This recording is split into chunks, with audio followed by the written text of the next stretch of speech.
The Suzuki Swift has been a global success for more than 40 years and has been sold in all corners of the globe, including America, Europe and Asia.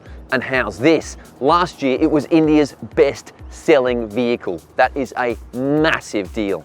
But as the new car market continues to change and evolve, is the compact runabout still relevant today? And more importantly, is the new mild hybrid Suzuki Swift still cheap and still cheerful? Let me know in the comments below what motivates you when searching for a new car. And don't forget to like and subscribe. Onward.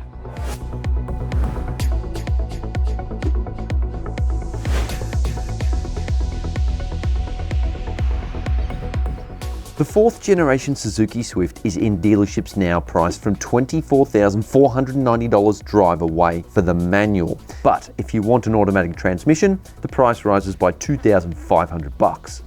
Despite being based on a carryover platform architecture, I reckon the new Swift looks pretty cool, and the smaller details like the LED headlights, the reworked grille, and those LED taillights, they keep things fresh. It'll butt heads with the likes of the Toyota Yaris, Mazda 2, and the fresh-faced Chinese-built MG3. The new mild hybrid powertrain blends a 1.2-litre 3-cylinder petrol engine with a tiny electric motor, which is designed to reduce fuel consumption. I should mention that the small hybrid module increases power slightly, but boosts torque by a hearty 60 Nm, which should give it more sizzle than its predecessor, even though it has less power and torque overall.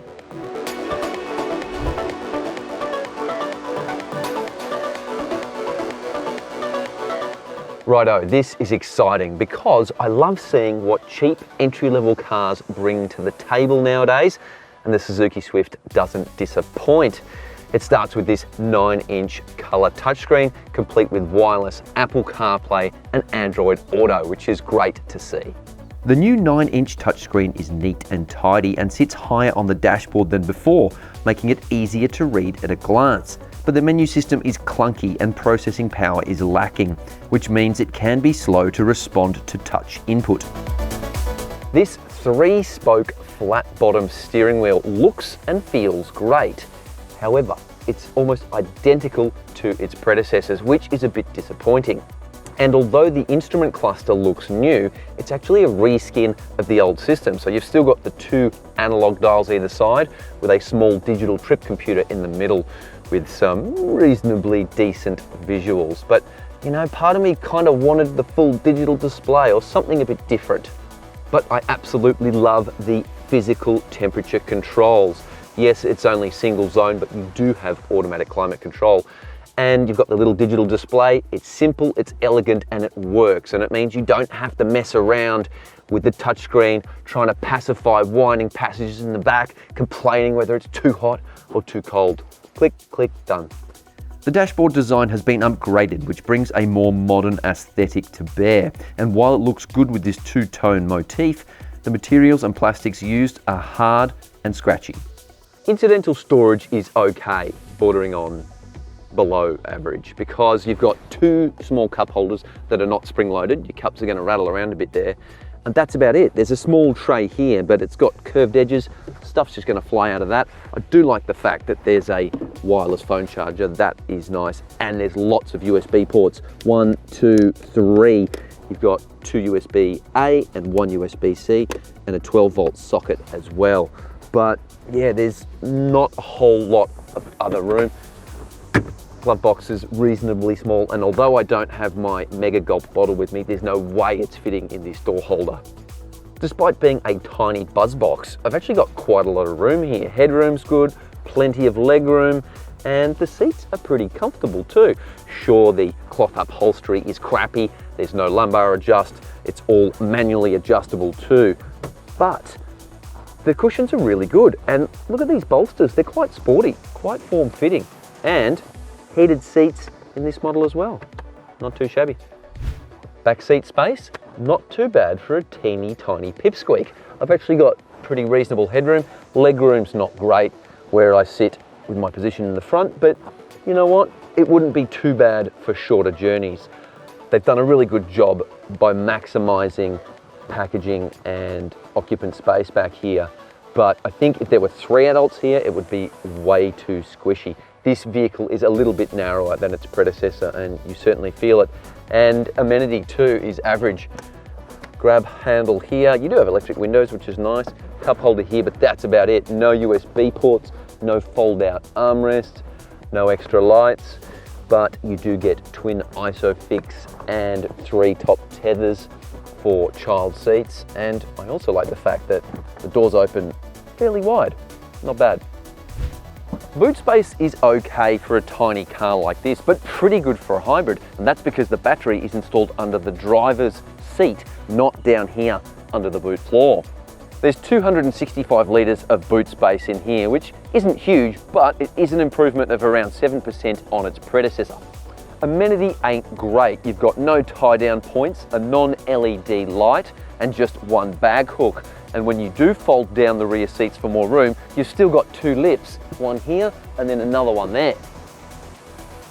There's nothing mind-blowing about this car's interior, but it is a step up on its predecessor, and it should dance a little differently. Cue the driving music.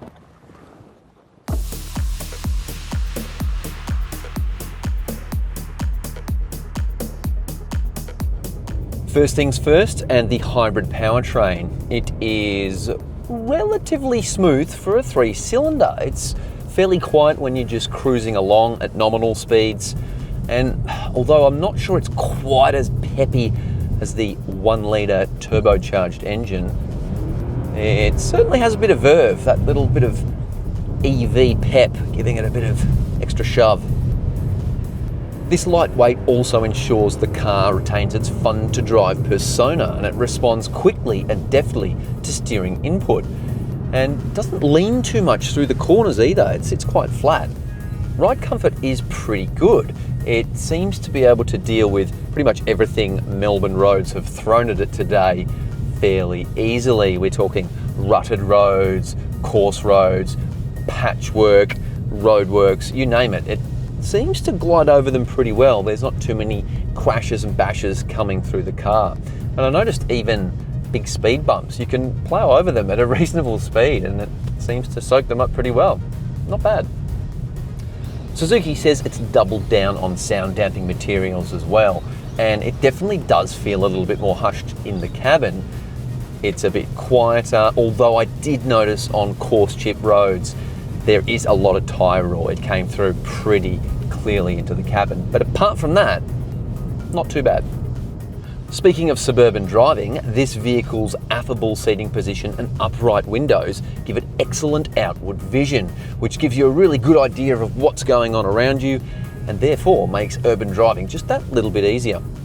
There's also an upgraded safety suite in this vehicle, including radars, cameras, ultrasonic sensors that do adaptive cruise control, which is pretty good, automatic braking and acceleration, that works effectively, and lane keep assist. So when you're on the freeway and you've got good lane markings, the car is supposed to keep it in the lane, and it does so to a point. It's not great, but it's not terrible either. There's also a traffic sign recognition system that does real-time speed limit updates, which works well, and I really like that one. After scooting around on this launch drive for a couple of hours, fuel economy is very good. I'm looking at about 4.2 litres per 100 kilometres, almost as good as the manufacturer claims.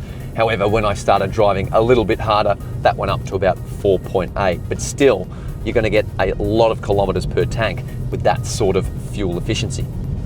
This vehicle is not perfect though. Despite all the high-tech upgrades, it's still got a very, very low-tech hand-operated park brake.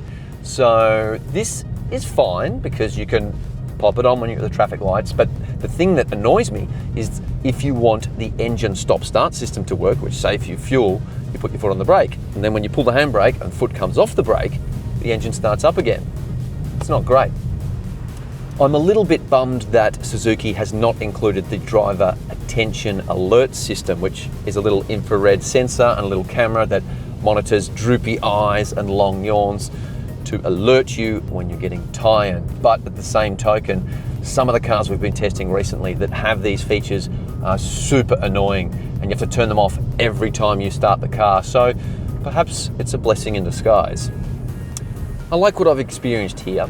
The Suzuki Swift is still affordable, it's still fun to drive, and although that mild hybrid system is probably not going to save a huge amount of money at the fuel Bowser, Suzuki reckons 17% more efficient, I'd say it's about 5% more efficient, but it's still engaging, and the improvements in technology, the quieter cabin, little things like that do make a difference.